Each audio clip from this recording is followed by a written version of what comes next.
here. I think our community is really well versed with Aperture Finance, and we actually have a community member. Uh-oh, fast track.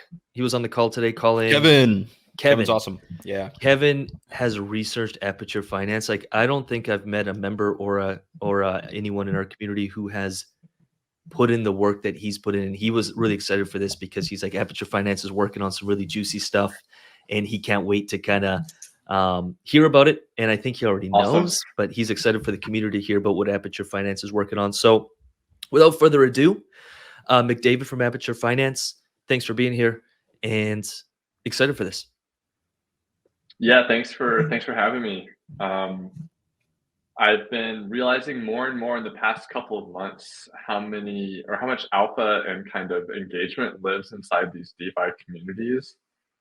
And for me, it's just been really fascinating to kind of come into each of these communities and talk with them about Aperture, answer questions, and also get feedback, because a lot of Aperture's roadmap is directly influenced by what actual LPs and these types of communities are asking for.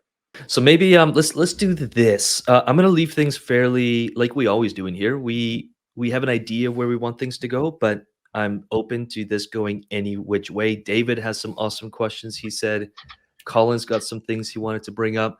I'm just gonna let McDavid kind of take the mic for a minute and just kind of give us what is Aperture Finance and what's the mission behind Aperture Finance? Like, why all the work and energy and effort getting put into Aperture Finance?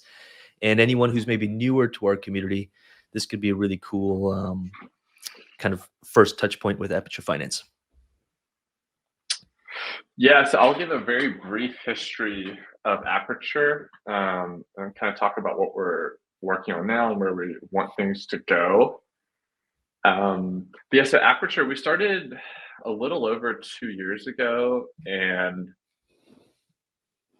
at the time, the kind of thesis that we had was that we wanted to be this like omni-chain marketplace for structured products. And structured products is like a TradFi term, but really in DeFi, we call them automated vaults, or these kind of like one-click yield strategies where you as the user, you just like deposit stable coins and like you're told you're going to get some crazy APR in return. And there were a lot of these strategies during the last bull market. There was a lot of like Ponzi-nomics and emissions going on that made a lot of these things possible. But obviously, once the bull market kind of ended, Terra depegs, we entered the realm of real yield.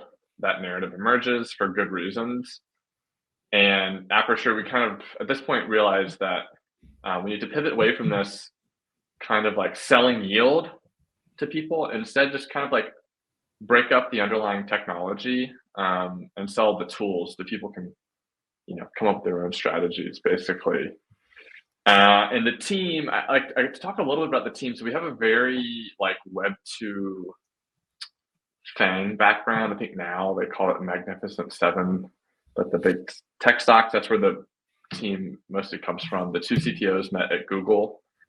They were both working on one of the algorithms for Google News, and they kind of met at that point. And then the other founder, a pretty common story I hear is that's a pretty, and I'm always impressed at the level of talent that is attracted from big tech into the crazy world of DeFi, because it's a very different world, and yet some of those brilliant minds who have opportunities at Google's or Tesla's or SpaceX, they choose to go over and work on DeFi stuff, and that really excites me.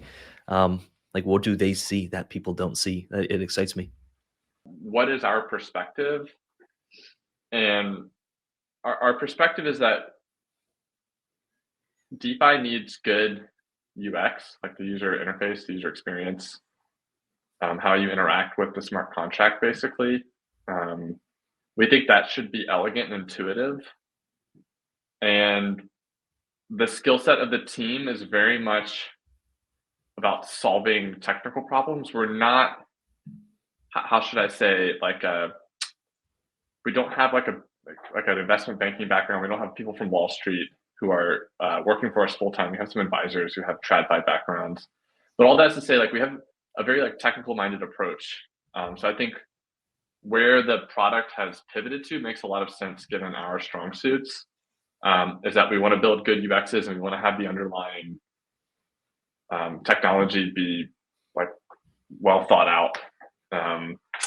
And so, yeah, that's where we are today. So we have this suite of tools in Unity 3. I think a lot of your users might be familiar with us already.